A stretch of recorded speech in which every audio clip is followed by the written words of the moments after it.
क्या हम सबने कभी इस बात पर गहराई से गौर किया है कि एक इंसान दिन भर में असल में कितने फैसले लेता है? फैसलों से आप मेरा मतलब है, फैसलों से तात्पर्य उन छोटे छोटे कामों से है जो हम रोज करते हैं। हाँ बिल्कुल। मतलब सुबह अलार्म बजने पर उसे स्नूज करना है या उठ जाना है, कौन सी शर्ट पहननी है, या फिर नाश्ते में चाय लेनी है या कॉफी, और ट्रैफिक में कौन सा रास्ता चुनना है ना? एकदम सही। अगर ऐसे छोटे बड़े विकल्पों को मिला लिया जाए ना, तो एक औसत इंसान हर दिन लगभग 35,000 फैसले लेता है। 35,000? ये तो बहुत बड़ा आंकड़ा है। हाँ, 35,000। ये आंकड़ा सुनने में ऐसा लगता है जैसे हम हर पल अपनी जिंदगी का स्टीयरिंग व्हील पूरी मजबूती से पकड़े हुए हैं। ऐसा लगता है जैसे हर दिशा हम खुद तय कर रहे हैं। लेकिन यहीं तो इस पूरे विषय का सबसे बड़ा विरोधाभास छुपा है। अच्छा, वो कैसे? बाहर से देखने पर नियंत्रण का ये जो एहसास है, ये बहुत सच्चा लगता है। लेकिन विज्ञान और मनोविज्ञान के जिन स्रोतों का आज हम इस अध्ययन में विश्लेषण कर रहे हैं, वो एकदम अलग ही तस्वीर पेश करते हैं। मैं सोच ही रही थी कि कुछ तो गड़बड़ है। गड़बड़ बहुत बड़ी है। यहाँ सबसे दिलचस्प बात यह है कि इन 35,000 फैसलों में से लगभग 95% फैसले इंसान सोच समझ कर लेता ही नहीं है। 95%? मतलब हम बिना सोचे समझे सब कर रहे हैं? जी हाँ, हमारा जीवन हमारे चेतन मन यानी उस कॉन्शियस माइंड से नहीं चल रहा है जिस पर हमें इतना गुमान होता है। असलियत यह है कि दिन का 95% हिस्सा हमारे अवचेतन मन यानी सब कॉन्शियस माइंड के ऑटो पायलट सिस्टम के भरोसे चल रहा है। बाप रे, ये आंकड़ा वाकई सोचने पर मजबूर कर देता है। मतलब जिसे कोई भी इंसान अपनी आजादी, अपना चुनाव या अपनी फ्री विल मान रहा है, वो दरअसल कोई और ही सिस्टम पीछे बैठकर चला रहा है। बिल्कुल, वो एक ऑटोमेटिक टेप की तरह बज रहा है। तो हमारी आज की इस विस्तृत चर्चा का, जिसे हम एक तरह की ऑडियो बुक समरी भी कह सकते हैं, मुख्य मिशन भी इसी गुत्थी को सुलझाना है। एकदम सही दिशा में जा रहे हैं हम। हाँ, हम अपने रिसर्च नोट्स और इतिहास के कुछ बहुत ही दिलचस्प मनोवैज्ञानिक प्रयोगों के जरिए ये समझने की कोशिश करेंगे कि क्यों इंसान अक्सर अपनी पुरानी आदतों, डरों और असफलताओं के भंवर में गोल गोल घूमता रहता है। और उससे भी अहम बात ये होगी कि उस ऑटो पायलट वाली अंदरूनी प्रोग्रामिंग को बदला कैसे जाए। बिल्कुल। तो इस प्रोग्रामिंग को समझने के लिए शुरुआत कहाँ से की जाए? मुझे लगता है इसके लिए हमें सबसे पहले उस भावना को समझना होगा जिससे लगभग हर कोई वाकिफ है। कौन सी भावना? वो अजीब सी घुटन या भारीपन जो अक्सर तब महसूस होती है जब कोई इंसान कुछ नया और सकारात्मक शुरू करने की कोशिश करता है। हाँ, जैसे कि जिम जाने का सोचना। हाँ, मान लीजिए किसी ने जिम जाने का, पैसे बचाने का या कोई नई स्किल सीखने का संकल्प लिया।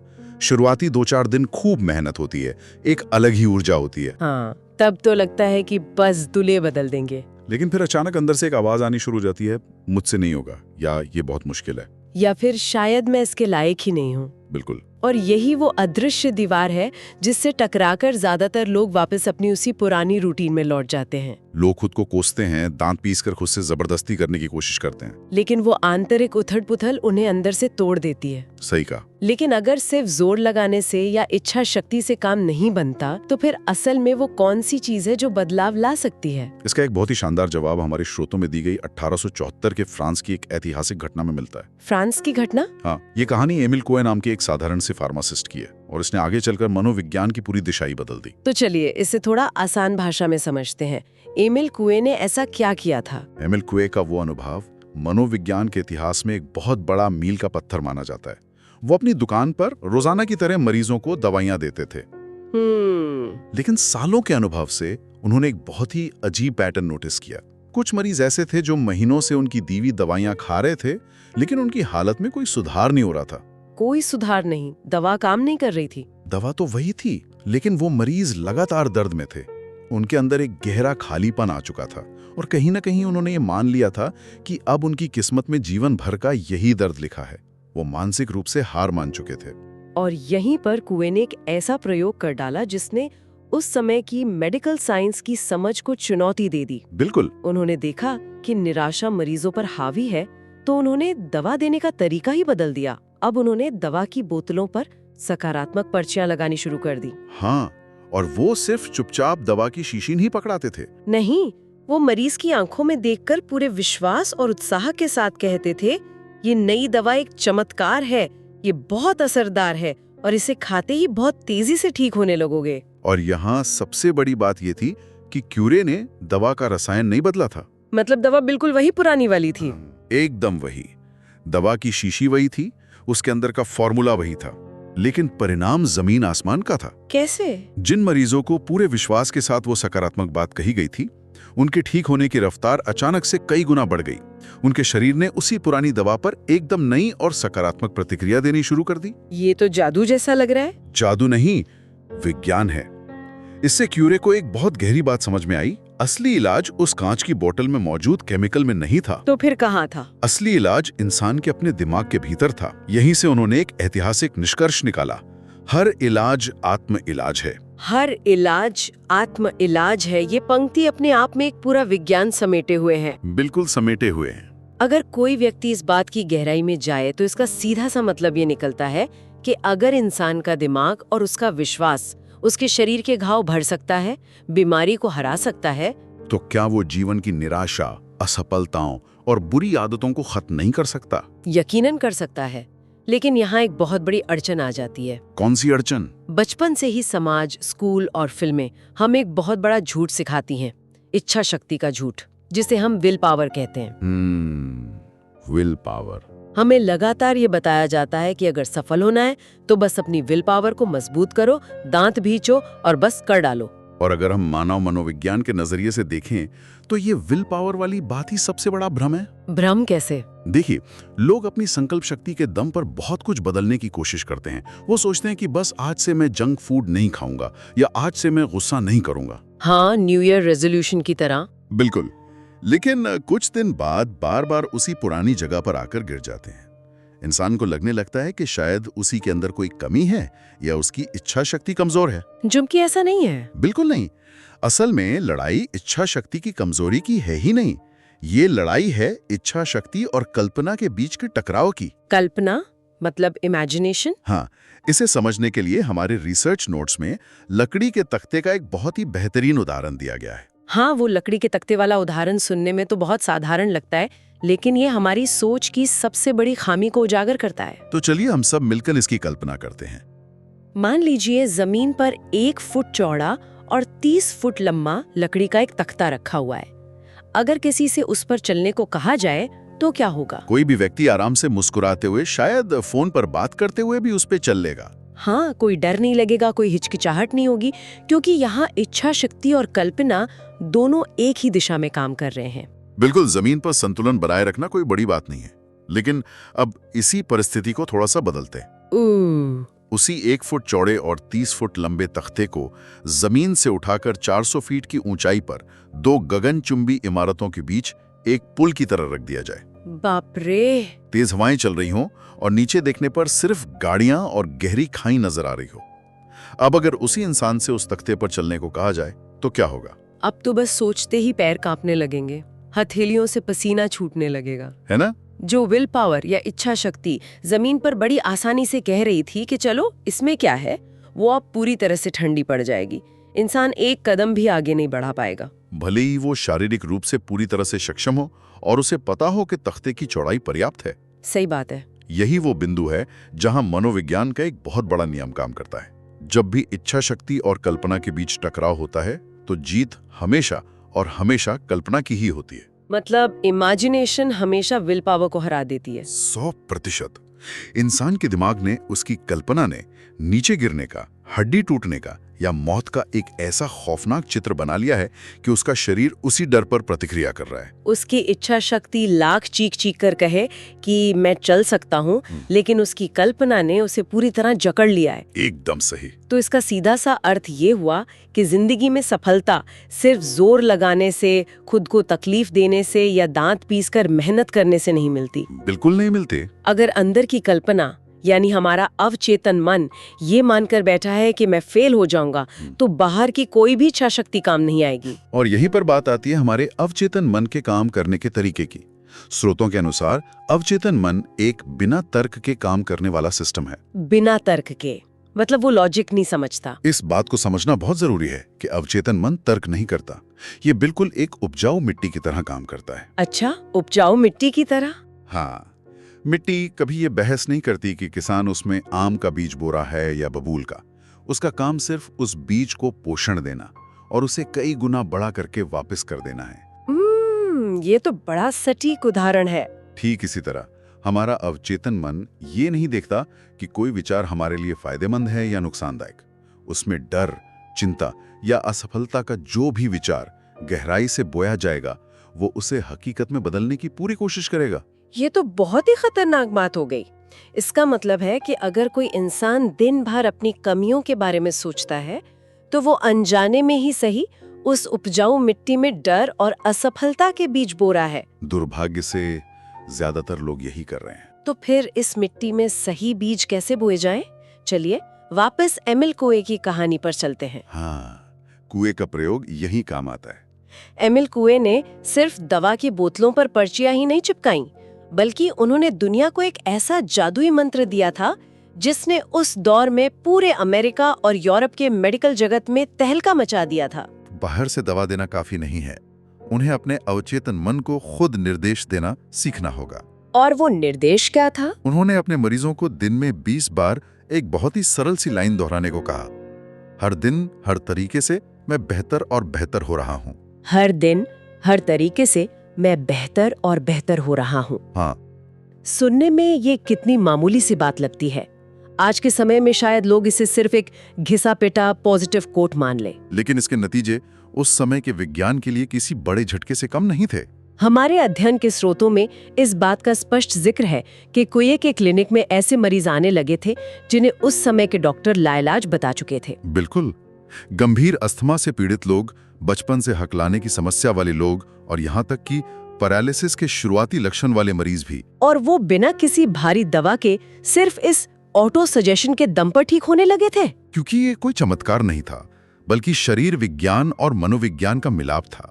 जब अवचेतन मन किसी बात को पूरी तरह से सच मान लेता है, तो शरीर का नर्वस सिस्टम खुद ब खुद बीमारी से लड़ने वाले रसायन बनाने लगता है। क्या बात है। लेकिन इस प्रक्रिया में एक और बहुत गहरा सिद्धांत जुड़ा हुआ है, जिसे महान रहस्यवादी विचारक नेविल गोडार्ड ने अंत में जीना या लिविंग इन द एंड का नाम दिया है। लिविंग इन द एंड सिद्धांत के तौर पर तो ये कॉन्सेप्ट बहुत दिलचस्प लगता है।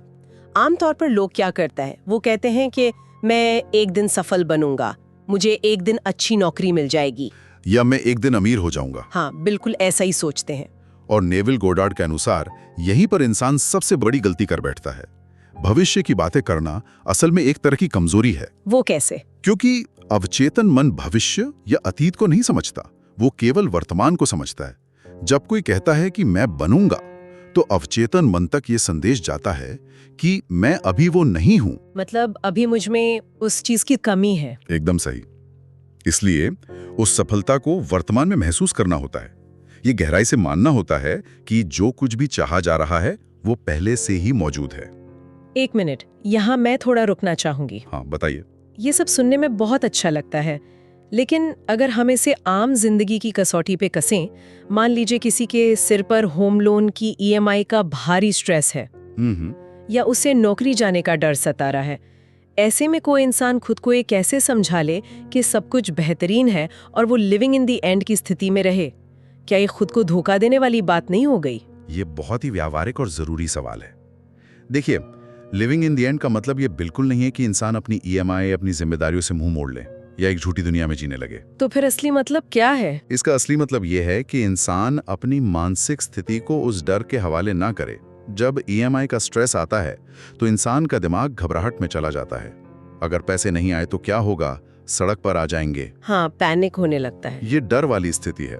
लिविंग इन दी एंड का मतलब है उस घबराहट से ध्यान हटाकर समाधान वाली मानसिकता में आना। ये विश्वास करना कि मैं इस आर्थिक चुनौती से बाहर निकलने में पूरी तरह सक्षम हूँ। अच्छा, तो वास्तविकता को नकारना नहीं है? बिल्कुल नहीं। काम तो असली दुनिया में ही करना है, लेकिन डर के भाव से नहीं, बल्कि एक शांत और सुरक्षित भाव से। ये स्पष्टता बहुत जरूरी थी। यानी हमें समस्या को नजरअंदाज नहीं करना है, बल्कि समस्या को देखने वाले चश्मे को बदलना है। एग्जैक्टली। लेकिन फिर वही सवाल आता है कि हम अपने अवचेतन मन तक ये सुरक्षित भाव पहुंचाएं कैसे? क्योंकि हमारा चेतन मन तो हर बात पे सवाल उठाता है। हाँ, चेतन मन आसानी से हार नहीं मानता। रोजमर्रा के जीवन में चेतन मन तो एक बहुत ही सख्त चौकीदार या बाउंसर की तरह काम करता है। मान लीजिए किसी ने शीशे के सामने खड़े होकर कहा, मैं बहुत शांत और तनाव मुक्त हूँ। तो वो बाउंसर तुरंत हंसेगा। बिल्कुल, वो कहेगा झूठ मत बोलो, बैंक बैलेंस देखा है अपना, कल बॉस की डांट याद है। बहुत सही उपमा दिया आपने। हमारा तार्किक दिमाग सच में एक ऐसे बाउंसर की तरह है जो किसी भी नए या सकारात्मक विचार का आईडी कार्ड चेक किए बिना उसे अंदर नहीं जाने देता। हाँ, हर चीज पर शक करता है। लेकिन विडंबना ये है कि यही बाउंसर हमारी पुरानी चिंताओं, असुरक्षाओं और डरों को वीआईपी पास देकर सीधे अवचेतन मन में जाने देता है, क्योंकि उसे उनकी आदत पड़ चुकी है। तो फिर इस सख्त बाउंसर को चकमा कैसे दिया जाए? इसके लिए हमारे रिसर्च नोट्स में एक बहुत ही व्यावहारिक 3 स्टेप प्रैक्टिकल प्रोटोकॉल दिया गया है। 3 स्टेप प्रोटोकॉल? हाँ, और इस पूरे प्रोटोकॉल की सफलता का सबसे बड़ा रहस्य है सही समय, यानी टाइमिंग। टाइमिंग कैसे? तो एमएल कुए का सबसे बड़ा मास्टर स्ट्रोक यही था। उन्होंने ये समझ लिया था कि अगर कोई इंसान दिन के बीच में, जब उसका तार्किक दिमाग पूरी तरह हावी है, खुद को सुझाव देगा तो वो बाउंसर उसे रोक देगा। तो फिर सही समय कौन सा है? ये ऑटो सजेशन तब देना चाहिए जब इंसान आधी नींद की अवस्था में हो, जिसे विज्ञान में हिप्नोगॉगिक स्टेट कहते हैं। हिप्नोगॉगिक स्टेट मतलब सोने और जागने के बीच की स्थिति। बिल्कुल, ये वो जादुई समय होता है रात को सोने से ठीक पहले, जब नींद आंखों में भर रही हो, और सुबह उठने के तुरंत बाद, जब कोई पूरी तरह जगा ना हो। क्योंकि उस समय वो तार्किक चौकीदार सो रहा होता है। हाँ, और अवचेतन मन का दरवाजा पूरी तरह से खुला होता है। तो चलिए इस 3 स्टेप प्रोटोकॉल को रोजमर्रा की भाषा में थोड़ा विस्तार से समझते हैं, ताकि इसे आज से ही लागू किया जा सके। बिल्कुल। इसका पहला स्टेप है शून्यता और स्पष्टता। इसे हम अपनी भाषा में खुद के साथ थोड़ा एकांत और दिमागी सफाई कह सकते हैं। ये बहुत जरूरी कदम है। इसका सीधा सा मतलब है कि दिन में कम से कम 15 मिनट फोन, टीवी और लोगों से दूर एक शांत जगह पर बैठना, अपना एक स्पष्ट लक्ष्य तय करना। और सबसे अहम बात ये तय करना कि इस लक्ष्य को पाने के लिए क्या कीमत चुकाई जा सकती है। अब ये कीमत चुकाने का क्या मतलब है? इसका मतलब पैसे देना नहीं है। तो फिर क्या है? इसका मतलब है अपने आराम का त्याग करना, देर तक सोने की आदत छोड़ना या दोस्तों के साथ फालतू गपशप में समय बर्बाद न करना। और जब वो स्पष्टता आ जाए, तब आता है दूसरा सबसे महत्वपूर्ण स्टेप, मानसिक रिहर्सल। Mental rehearsal. जैसा कि हमने सही टाइमिंग की बात की, रात को सोने से ठीक पहले जब नींद आ रही हो, तब अपनी कल्पना का इस्तेमाल करना है। उस पल को पूरी तरह से महसूस करना है, मानो वो लक्ष्य, वो सफलता या वो शांति पहले ही मिल चुकी है। और यहाँ एक बात का खास ध्यान रखना है, सिर्फ विचार काफी नहीं है, भावनाएं बहुत जरूरी हैं। बिल्कुल, इमोशंस के बिना कुछ नहीं होगा। ऐसा इसलिए क्योंकि विचार हमारे दिमाग की भाषा है, लेकिन भावनाएं हमारे शरीर की भाषाएं हैं। जब हम उस सफलता की खुशी या शांति को महसूस करते हैं, तो भावनाएं उस विचार के सच होने की मोहर लगा देती हैं। ये शरीर और दिमाग की भाषा वाला बिंदु बहुत सटीक है। इसके बाद आता है आखिरी और तीसरा स्टेप, लिखित कमिटमेंट। लिखकर कमिटमेंट करना? हाँ, अपने लक्ष्य को सिर्फ दिमाग में नहीं रखना है, बल्कि उसे कागज पर स्पष्ट शब्दों में लिखना है, और उस कागज को किसी ऐसी जगह चिपकाना है जहां दिन में बार बार नजर जाए, जैसे बाथरूम का शीशा या काम करने वाली डेस्क। बिल्कुल, ये कागज सिर्फ एक रिमाइंडर नहीं है, बल्कि ये पुरानी आदतों और नए लक्ष्य के बीच एक मानसिक दीवार का काम करता है। मुझे याद है हमारे अध्ययन के स्रोतों में इसके वैज्ञानिक आधार को समझाने के लिए डॉक्टर जो डिस्पेंजा का भी हवाला दिया गया है। हाँ, डॉक्टर जो डिस्पेंजा का काम न्यूरोप्लास्टिसिटी के क्षेत्र में बहुत प्रामाणिक माना जाता है। तो ये न्यूरोप्लास्टिसिटी असल में है क्या? इसे अगर बहुत ही आसान भाषा में समझें, तो हमारा दिमाग एक घने जंगल की तरह है। जब हम कोई नया विचार सोचते हैं, तो हम उस जंगल में एक नई पगडंडी बनाने की कोशिश कर रहे होते हैं। और पहली बार में वो रास्ता बहुत मुश्किल होता है। बिल्कुल, लेकिन जब इंसान निरंतरता के साथ उन नए विचारों को दोहराता है, उसे कागज पर पढ़ता है और उसे महसूस करता है, तो वो न्यूरल पाथवेज, यानी वो दिमागी पगडंडियां, हाँ, वो दिमागी पगडंडियां धीरे धीरे एक पक्के हाईवे में बदल जाती हैं। इसका अर्थ ये है कि इंसान केवल अपनी सोच ही नहीं, बल्कि शारीरिक और मानसिक स्तर पर अपना एक बिल्कुल नया रूप तैयार कर रहा होता है। एकदम सही। ये पूरी प्रक्रिया वाकई हैरान कर देने वाली है। अगर हम इस पूरे विज्ञान को देखें, तो समझ आता है कि हम रोजमर्रा की जिंदगी में कितनी बड़ी गलती कर रहे हैं। कैसी गलती? हम अक्सर अपनी नाकामियों को, अपनी चिंताओं को किस्मत, भाग्य या समाज का नाम दे देते हैं। हम मान लेते हैं कि शायद हमारे सितारे ही खराब हैं, जबकि असलियत कुछ और है। हाँ, आज की इस विस्तृत चर्चा से ये शीशे की तरह साफ हो जाता है कि ये सब कुछ हमारे अपने ही विचारों और हमारी ही प्रोग्रामिंग का खेल है। इस पूरी चर्चा को समेटने के लिए महान मनोवैज्ञानिक कार्ल युंग की एक बहुत ही गहरी और कड़वी सच्चाई याद आती है। उन्होंने क्या कहा था? उन्होंने सालों के अनुभव के बाद कहा था, जब तक इंसान अपने अचेतन को चेतन नहीं बनाता, वो अचेतन हिस्सा उसके जीवन को अंदर ही अंदर निर्देशित करता रहेगा और लोग बाहर से उसे किस्मत या भाग्य का नाम देते रहेंगे। क्या बात है! इस एक लाइन में मानव मनोविज्ञान का पूरा सार छिपा है। बिल्कुल। जिन्हें इंसान अपनी बुरी किस्मत या खराब परिस्थितियां मानकर रोता रहता है, वे दरअसल उसके अपने ही दूषित विचारों, गलत आत्म सुझावों और उस उपजाऊ मिट्टी में बोए गए डर के बीजों का नतीजा होते हैं। यही तो सबसे बड़ा टेक अवे है। आज के इस पूरे अध्ययन का सबसे बड़ा टेक अवे यही निकलता है कि ब्रह्मांड इंसान को वो नहीं देता जो वो सिर्फ बैठकर चाहता है या जिसकी वो भीख मांगता है। ब्रह्मांड इंसान को वो देता है जो इंसान असल में भीतर से है। ये एक ऐसा अटल सच है जो भले ही शुरू में सुनने में कड़वा लगे, लेकिन ये इंसान को उसकी पूरी शक्ति और जिम्मेदारी का एहसास कराता है। बिल्कुल। और अब इस अध्ययन को खत्म करने से पहले मैं एक ऐसा सवाल छोड़ना चाहूंगी जो हम सबकी रोजमर्रा की जिंदगी से जुड़ा है और जिस पर हम सबको एकांत में विचार करना चाहिए। जरूर। आज हमने जाना कि हमारा अवचेतन मन बिना किसी तर्क के हर बात मान लेता है और एक उपजाऊ मिट्टी की तरह काम करता है जो हर बीज को बड़ा कर देती है। तो जरा सोचिए, आज के इस डिजिटल दौर में जो घंटों हम सोशल मीडिया स्क्रॉल करने में बिताते हैं, दूसरों से अपनी तुलना करने में बिताते हैं या सनसनीखेज और नकारात्मक खबरें देखने में बिताते हैं, तो अनजाने में ही सही हम अपनी उस उपजाऊ मिट्टी में कौन से बीज बो रहे हैं? ये सचमुच एक बहुत ही चुभने वाला और विचारणीय प्रश्न है। हम अपने दिमाग को जो खुराक दे रहे हैं वही हमारी आने वाली हकीकत तय करेगा। क्या ऐसा तो नहीं कि हम जीवन में उम्मीद तो सुंदर और खुशबूदार फूलों की कर रहे हैं, लेकिन अपनी उंगलियों से लगातार हर दिन उस मिट्टी में खरपतवार बो रहे हैं? इस बारे में अपना समय लेकर जरूर सोचेगा। तो आज के इस विस्तृत चर्चा को हम यहीं विराम देते हैं। उम्मीद है आज के इस अध्ययन से, जो एक तरह से ऑडियो बुक समरी थी, हम सबको कुछ नया सोचने का मौका मिला होगा और अपनी आदतों को समझने का भी। बिल्कुल। और अपनी जिंदगी का स्टीयरिंग व्हील वापस अपने हाथ में लेने का नजरिया भी मिला होगा। हमारे साथ इस सफर में जुड़ने के लिए बहुत बहुत धन्यवाद। अपना और अपने विचारों का ख्याल रखें।